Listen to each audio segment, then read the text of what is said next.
Hey out there. And when I say hey out there, that's a really positive thing as far as I'm concerned, being out there, because as anybody that's ever watched my videos knows, I'm pretty out there.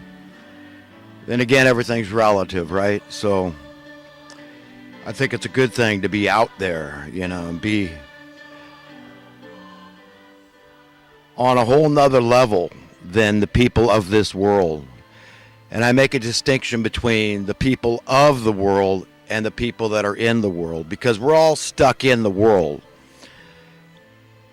But we don't have to be willing, reveling participants of the system, this current establishment, this beast system, what I call, because it really has gotten evil. I just posted a video of this incident of road rage down in Southern California, Santa Clarita, I believe it was, and it was pretty ugly. But you can watch that in slow motion and see this is a form of demon possession, as far as I'm concerned, and the propensity is within all human beings.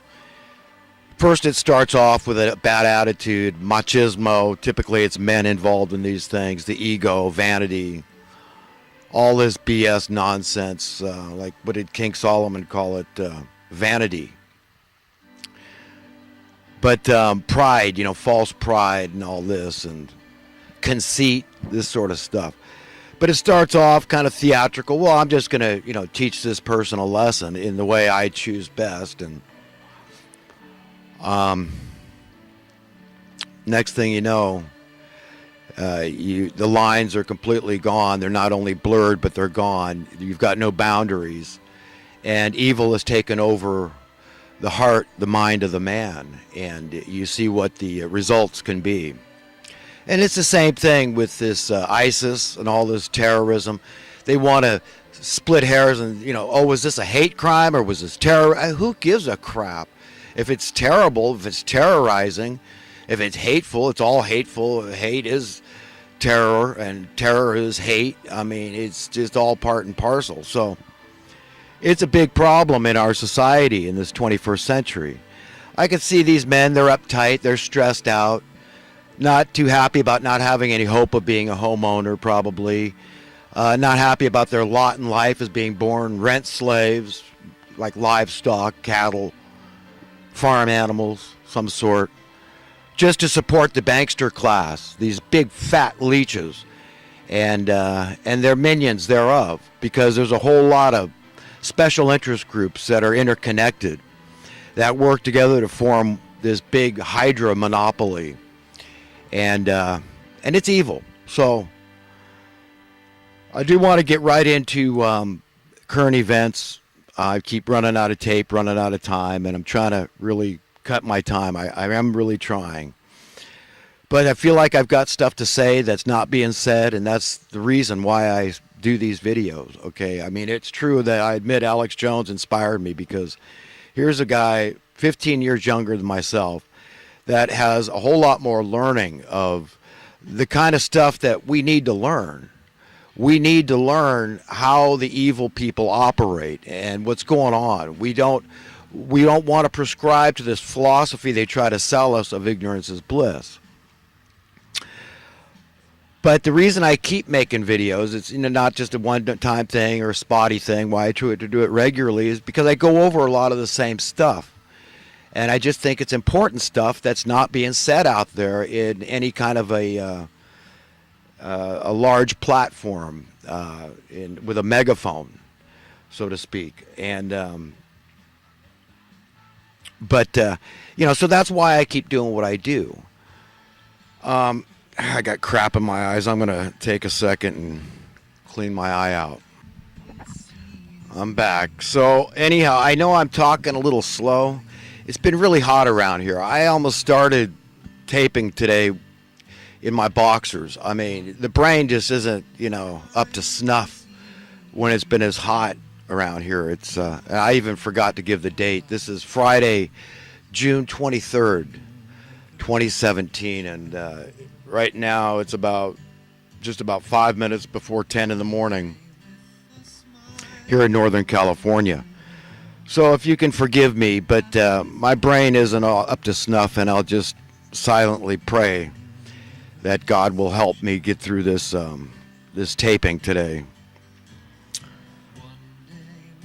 So that's why I feel it's important that I get out here and I do something. I stick my neck out and let the public know where I'm coming from, and hopefully I can offer something that people can relate to, and then can perpetuate and share with others, because the most important thing that I do is act as God's servant and a friend of God. And when I'm doing that, I'm being a friend to humanity, and that's what we're trying to do, because the object is to learn to do what Jesus taught us to do. That is to love our enemies, okay?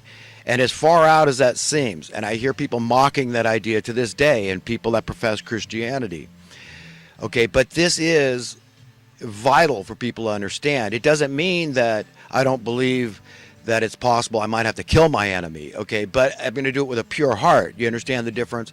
There's not going to be any preamble to my anger. It's going to be pure.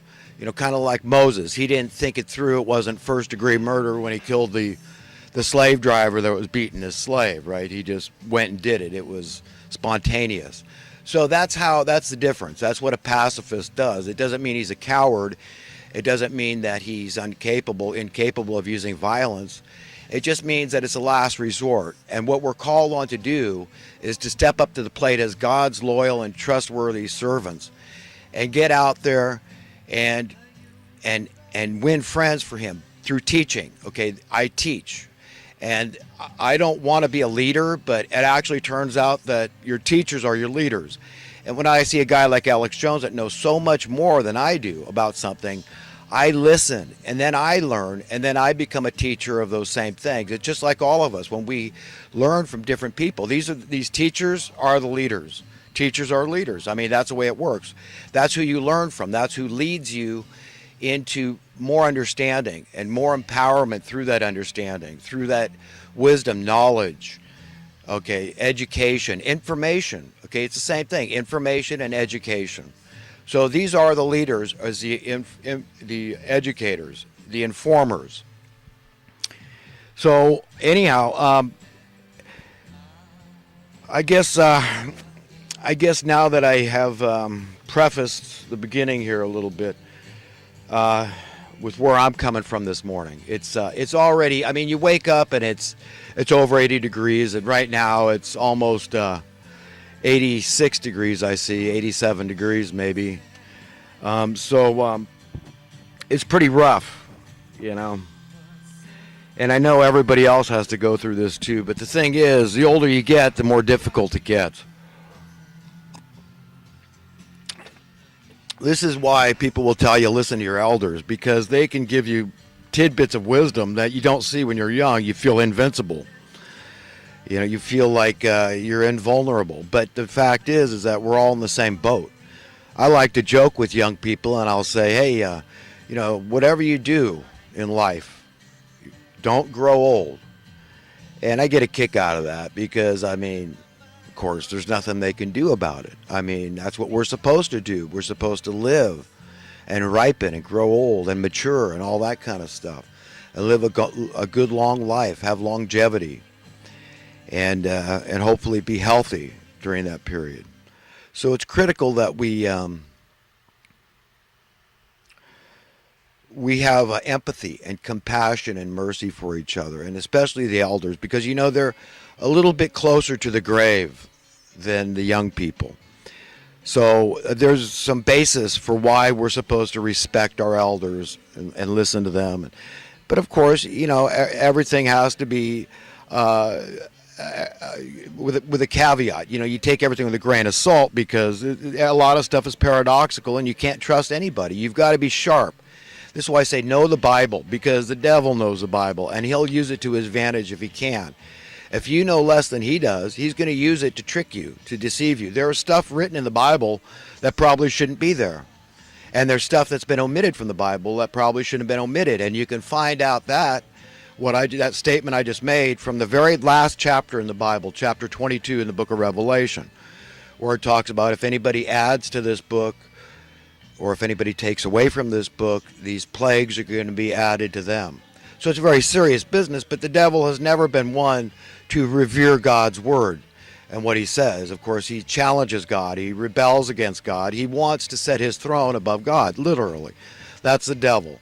And the people of this world are in that same category. They're friends of Satan. They're friends of Lucifer. They think God's a big meanie. And I might think God's a big meanie too. I might not have any faith at all if I was just a regular person, regular upbringing, didn't have a curious mind. I just went to my job and lived my life. I might say, you know what, God, you know what I mean? He lets it get hot. You say that he's all powerful and that he's all loving and all this crap. And then you got these miserable stinging insects. You got accidents and natural disasters, and you got diseases. You got death. You got punishing heat, oppressive punishing heat. You've got miserable, searing cold. You tell me that God's good, God's competent, God's all powerful, and God's loving and all this crap? Bull. You know, I could see people rejecting God, absolutely. Then again, if you know the beginning of the Bible, you know what happened. You know about the fall of man and the curse that befell us. The fact that God wished he didn't even create us. Okay, that's how pissed off he was about whatever happened, this knowledge of good and evil. Okay, and so this is why it's written that all creation, this is in the New Testament, groans under the weight of sin to this day. We brought death to all the other creatures. You understand how serious the implications were of this forbidden fruit? Okay, whatever you think that's a metaphor for. Okay, it was a heavy duty thing that really irked the crap out of God. Okay, and we're still feeling the effects to this day until the end of the age, the beginning of the new age, the return of Jesus, and all this stuff. It has to work itself out. And hopefully, God help us, that Trump is a precursor, that maybe the Battle of Armageddon is over. Maybe we don't have to go through this. I would love to see things happen gently. I'd love to think that all what happened in the Middle East in the last decade or so, 2 decades, I guess, with Daddy Bush going into Iraq. Remember, shock and awe and all that crap, the whole Kuwaiti nonsense. Okay, so this goes back a couple of decades. So maybe we've already seen the Battle of Armageddon. I don't know. I like to think that, though, that we don't need any more horrible crap going on, man. I mean, this is not funny. People go about their lives and, oh, well, ho-hum, wars, get over it, 9/11, get over it.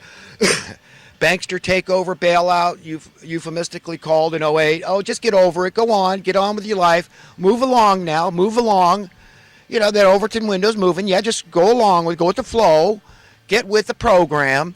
I'm not gonna, man, and I don't want to. I have nobody, no amount of money. Nobody could pay me enough to just go along to get along and just pretend this isn't happening, because I'm just hoping this is all done and done, man. That we're done with any, this whole nuclear threat and all this nonsense. My whole life, there hasn't been one nuclear attack on a population center. My whole life, since 1958.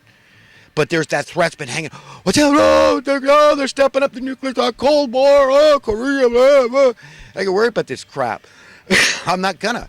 Because there's evidence to the effect that God has installed angels somewhere nearby, okay, and they can get anywhere they want in the blink of an eye, okay. God thinks things into existence. You understand? He thought it all into existence. And how fast does thought operate? So there's angels that have the ability to just say no to nuclear weaponry being used on population centers. For whatever reason, he still gives Satan some reign, okay? Because anytime you get dubious evil wars started, Satan is in the mix. The devil is in the details of these things. This whole world system, the military-industrial complex, the poverty-industrial complex is paramount to Satan, okay? Because money is his ambrosia, okay, and he wants to, only his minions, good followers, does he want to be well healed, okay? The rest of us, he just as soon die, perish. You follow me, you be reverent to me, you fear me, or you go die. So just be poor, die. Yeah, let's let them die out on the streets, man. We don't care about you. No, you can't just homestead, so you say, oh, well, the government's got to help me because they caused the problems. Yeah, but there's no help. There's no more money left. It's all going into the pockets of rich dad. And so you got to die out in the cold. And you can't even homestead anymore because it's either private property or public property, government property or something.